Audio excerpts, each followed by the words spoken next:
Dianne Craig is my guest. She is the CEO of Ford Motor Company Canada. Future car technologies and automotive trends are two of her work passions. She is in Vancouver for the International Auto Show. And what do you do when you're not working? What are the passions? My family.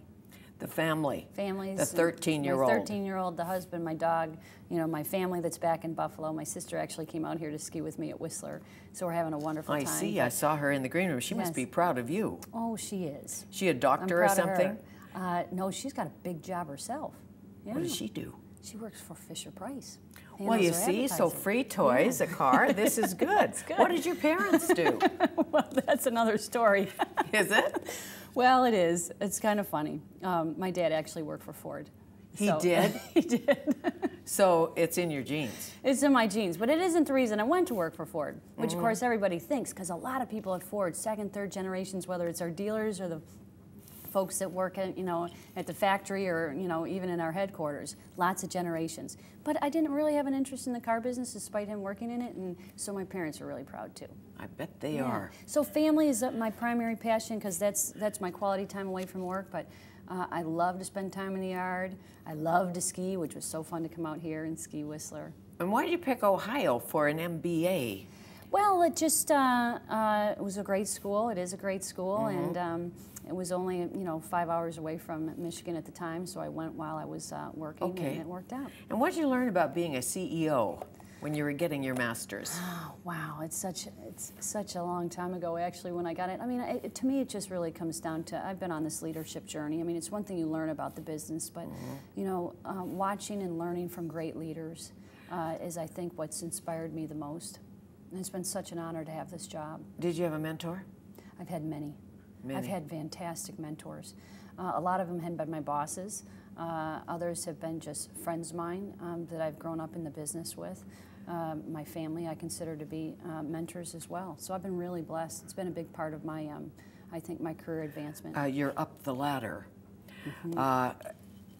I haven't had a chance to read Lean In, the controversial new book by the COO of Facebook. She's the co-pilot of Facebook, Sheryl Sandberg. I know you haven't read it either, but I've read a lot about it in Time magazine, and it's been on the front page, and it's controversial because she says, essentially, that we, all males and females, enter the job market, same level, but when you pick up a copy of Forbes magazine, or you look at what's happening in government or at the top business or the top corporate boards, there are not many females, and yet there are more females graduating from university. So what's up? I'm really intrigued by the book myself, and as you mentioned, I haven't read it, and I am very eager to read it. And since I've even been in this job, I get a lot of questions about being a female CEO. How did it happen? There just doesn't seem to be that many. And as I mentioned to you, I've met a lot of women CEOs in Canada since I've arrived here. So Walmart? I think, yeah, sure, Walmart, the CEO of FedEx, the CEO of Xerox here in Canada. So I do think that we're making progress. Honestly, I feel like it's become almost too much of a conversation because, to me, it comes down to, and that's why I'm anxious to read the book. And again, it comes down to my leadership journey and my experience. The most important thing you have is a strong family to support you. Okay, and she does have that. She's got 2 Harvard degrees too, I think, and a wealthy husband and all of that. So it's a lot different from a single mother, 2 kids. Oh, sure, no trying question. to be super mom. Yeah. Young female executives begin on the same career staircase as men, and many of them make it to the top. And the big question she asks in the book that's caused all the stir is, do women have it in their DNA to want the big salary, to drive it to the top, or are our priorities different? I know that's individual. It's very individual, and I think that it, I think the most important thing, at least for me at Ford, developing young women, is to make sure that we have the right support system for them, and whether or not that's a formal mentoring program or informal. My own personal experiences, I've had formal and informal. The informal work much better, at least for me, but making sure we do everything that if they choose to want that big job, that we support them to make sure that we develop them in the right positions and do that. That's certainly been my experience at Ford. I've gotten a lot of support from the mentors I've had in the past. The choice thing's a tough one, though. You know, the single mother that may not have the resources. That's a big challenge, right? And how do we help those? Well, a women national as well? daycare program would help. As you know, do you have, what are the perks at, say, Ford, because you're there? You're a female, you're a male, you're a single dad, you have kids, you want flex time, you want flex hours, the corporate culture. We have a child care center right at our headquarters.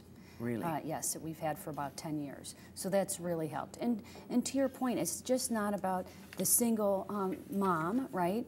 Or even the single dad, right? So I think that is one piece that's really important. The other thing, even since I've been at Ford of Canada, I've been really pushing is flex hours and telecommuting. It's not about where you work. It's about get your job done, deliver on the results. Right. Frankly, I don't care if you are on a beach. Get your job done, right? And I know that's been controversial because recently the head of Yahoo basically said no more telecommuting, right? And we're going the opposite direction. The most important thing from my point of view is people feel valued and they want to contribute. If you empower them, they will feel much more valued Absolutely. and much more willing to contribute and want to contribute. And if you keep the meetings short. Yes, yes. And you feed people so they're not hungry in the meetings. Yes. What are some other little tricks? Well, CEO tricks, I think, motivating, keeping people on your team, balanced, feeling like they almost own part of the company, or that they care about where they work. Exactly. When I arrived, every day I walked to a different department to get to know people. I wanted them to know I was accessible and approachable, and I wanted them to be able to feel free to reach out to me and send me an email. I send birthday wishes, I send anniversary wishes, I try to get to know them on a more personal level.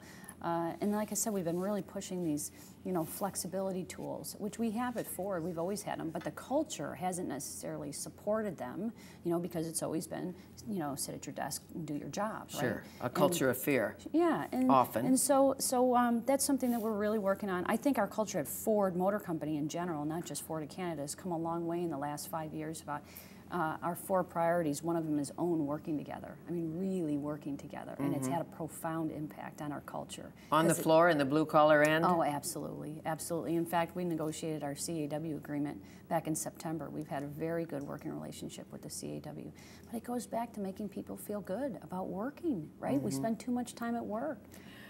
Yeah, you got that right.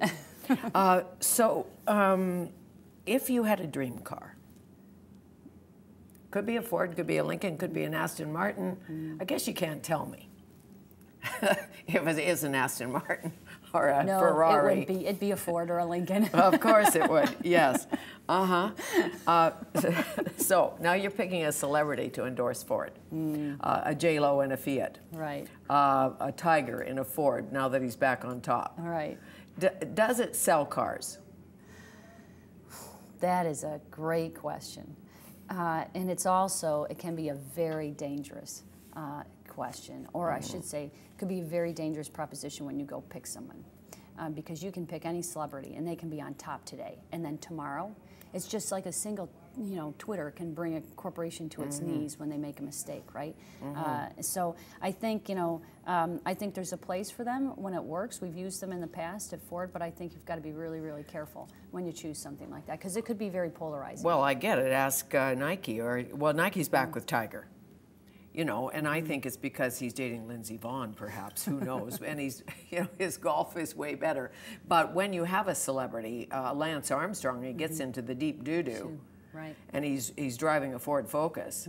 Or what would Lance Armstrong drive? He'd probably drive one of your pickups. Good. We've got beautiful pickups, loaded up, just fantastic. And when you say loaded up, interior-wise, Yes. engine-wise? Oh, we have what's called the Platinum. We have the King Ranch. I mean, these are just incredible vehicles that have all the, the bells and whistles. To your point, we have the running boards today that, fold right into the vehicles. And the shuttered grill, is that here or is grill. that coming? Shuttered grill is out. We have that out. Out. So, Why do you need a shuttered grill? It helps with fuel economy. Okay, so big emphasis as the world runs out of cheap oil, fuel economy. Yes. Tires. Well, you're the car girl. You know, hubcaps, all of that. Right. They've got, I don't know what it's called, but it folds up into the tire. Did you see that? No. It's like if you have fancy rims, fancy, you know, not just the old hubcap, but the fancy rims, and apparently they come in. Must be aerodynamic. I don't know. Well, maybe that's not on the Lincoln. Sometimes it's more cosmetic than it is engineering, because people love the rims. Of course. Right? They love the rims. Of course. A Zoomer car, designing a car for the aging boomer, for the elder population, which is growing. Sure, yeah.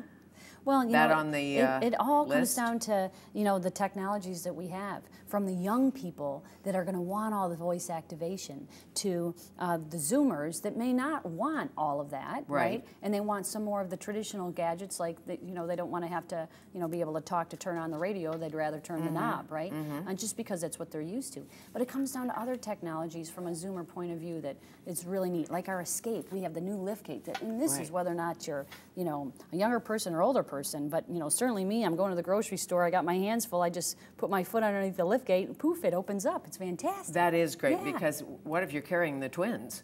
Exactly. If you know what I mean. Sure. Or you hurt your back or whatever, and eventually, and maybe it's happening now, cars will be talking to one another, won't they? You never know. Like airplanes. Yes, you never know. I mean, you fast forward 10, 20 years, what does our industry look like? It's going to be fascinating. That's what I love about this business, right? I've been in the, I'll celebrate 28 years in October, and it's changed so much in the 28 years. What was Ford called in Canada? Before it was called Ford, it was Walkerton something. The Walker Motor Company. The Walker Motor Henry Company. Ford came. Do you know the first vehicle that was exported out of the U.S. was into Canada? And so he met Mr. Walker, and they wanted to, you know, Henry wanted to buy the Walker Motor Company, and that was the foundation of the Ford of Canada Limited. And we still have in our lobby the desk where they inked the deal. Really? Cool. Yeah. How long ago? Oh, geez, early 1900s. I know that was a hard question for the new CEO. You've been in the chair 2 years, though, right? I think it's 108 years we've been in Canada. Oldest automaker in Canada. Really? We're proud of that. Well, and I did mention that we've been the market leader 3 years. Yes, and you could be the youngest CEO. We don't know. Well, I don't know. That'd be nice, though.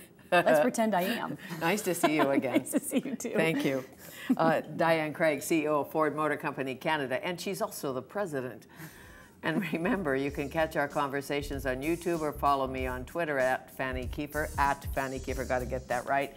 There will be many more fun, insightful motoring guests to come. Thanks for watching Shaw TV and being with me today.